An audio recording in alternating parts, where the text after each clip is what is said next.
Sir Rafi साहब की बात चल रही थी, आप जितनी कई चीज़ें स्टोरी आपने हमसे शेयर की।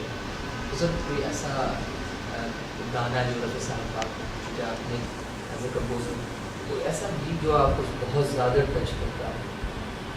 आई थिंक रफ़ी साहब के तो अगर फेवरेट्स की बात करें तो हर हिंदुस्तानी के फेवरेट्स में कम से कम 10 गाने तो रफ़ी साहब के होंगे ही होंगे। पर इस वक्त मेरे जहन में जो गाना आ रहा है, देखिए कितनी खूबसूरत बात है कि एक आर्टिस्ट को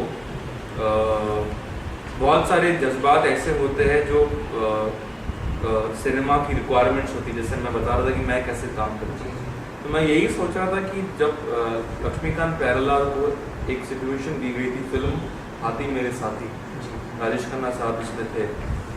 ये पूरी फिल्म जो थी जानवरों पर, हाथियों पर आधारित थी। और जिस फिल्म की बात कर रहा था मैं, तो उसमें हाथियों के ऊपर फिल्म थी और कैसे एक इंसान और एक हाथी के बीच में कितना खूबसूरत रिश्ता तैयार हो जाता है।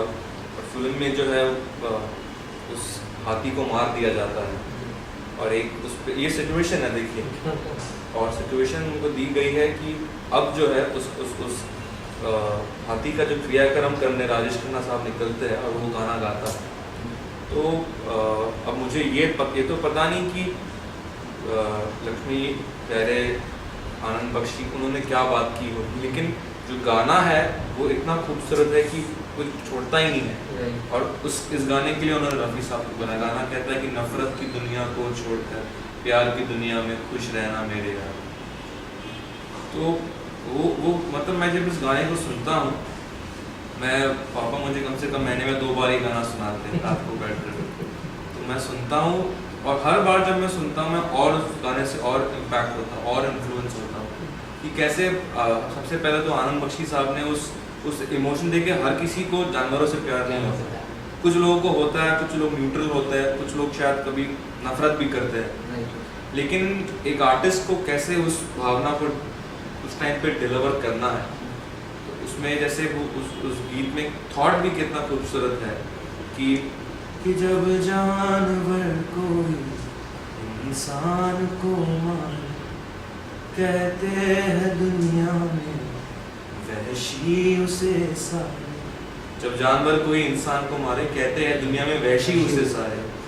और एक जानवर की जान आज इंसानों ने ली है, चुप क्यों है संसार, नफरत की दुनिया को छोड़ के प्यार की दुनिया में खुश रहना मेरा।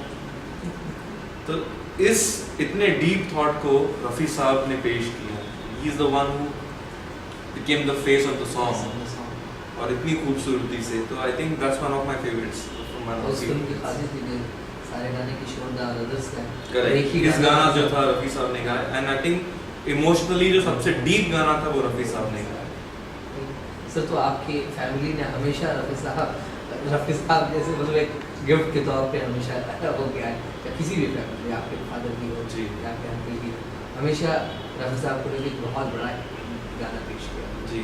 और इवन 31 जो लास्ट ट्रिब्यूट पेश करो जी, अमित जी, आनंद बख्शी साहब और प्यारेलाल सर की ही जोड़ी थी, और वो भी ट्रिब्यूट भी आपकी फैमिली जी। और आज भी हम लोगों ने फिर से एक ट्रिब्यूट सिनेमा दे दी है, वो भी आप इस प्रोजेक्ट का हिस्सा है। तो कैसा लगता है सर ये कनेक्टिविटी कहीं ना कहीं दूसरी जगह? मुझे बहुत आई फाइंड माई सेल्फ बहुत कंटेंट, आई एम फीलिंग बहुत कंटेंटेड। मैं अपने आप को फील कर रहा हूँ कि मैं एज एन आर्टिस्ट रफ़ी साहब से कभी जुड़ नहीं पाया। पापा ने उनके साथ काम किया, प्यारे पापा ने उनके साथ काम किया, तो मैं ये मेरे लिए एक मौका है कि कम से कम इस हम्बल तरीके से somewhere I am connected to a man name Rafi who was I think जैसे एल्बर्ट आइंस्टाइन ने गांधी जी के लिए बात कही थी कि generations to come will scarcely believe that such a man walked in flesh and blood, कि आने वाली पीढ़ी यकीन भी नहीं करेगी कि माँ सा लहू में गांधी जैसा इंसान चला।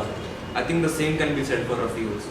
कहीं ना कहीं कनेक्शन रहा है कि आज भी आप इस प्रोजेक्ट से जुड़ रहे हो, इससे पहले भी आपकी जनरेशन जुड़ी है। बिल्कुल, it will be blessed. Absolutely, मैं अपने आप को ब्लेस्ड फील करता हूँ कि मैं इस ट्रिब्यूट का एक हिस्सा बना हूँ और आप लोग आए मेरे पास। और मैं ये नहीं कहूँगा कि मैंने कुछ किया है, मैंने ये ट्रिब्यूट का हिस्सा होकर कुछ पाया ही।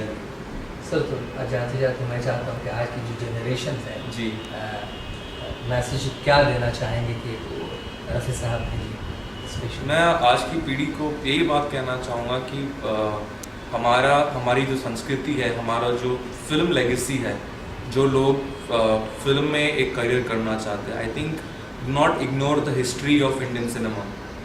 कई बार मैं यंग स्टूडेंट से बात करता हूँ तो मैं देखता हूँ कि they are not very well versed with what has happened, जो हमारे सिनेमा का एक सिनेमा की लीगेसी है।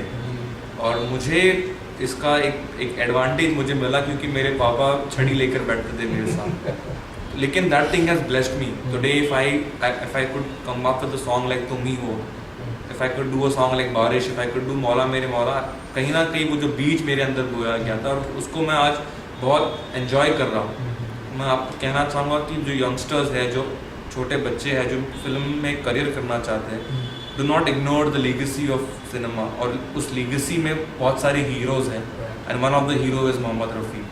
उसके आप उनके करियर से आप बहुत कुछ सीख सकते हैं which will enhance you as an artist. So learn from the man. और इस अपॉर्चुनिटी को कई बार क्या हम विदेश में इंस्टीट्यूट्स होते हैं, वहाँ पे हम सोचते हैं कि यार वहाँ जाके सीखेंगे, बहुत लाखों करोड़ों रुपया खर्च करते, तो हमको लगता है कि कुछ स्पेशल चीज़ मिल रही है। और जो हमको ईजिली अवेलेबल है, नुक्कड़ पे रफ़ी साहब की MP3 मिल रही है, वो नुक्कड़ पे मिल रही थी, उसकी हमको कदर नहीं है। लेकिन उस नुक्कड़ पर मिलने वाली 10 रुपये की MP3 में, भले ही वो पायरेटेड और वो एक अलग किस्म, अलग टॉपिक है, हम उस पर वो उसके खिलाफ है, लेकिन मैं एक एग्जांपल दे रहा हूँ कि वो चीज़ जो दिखने में शायद इतनी कीमती नहीं हो, सबसे कीमती चीज़ वही है, and that's what Rafi is.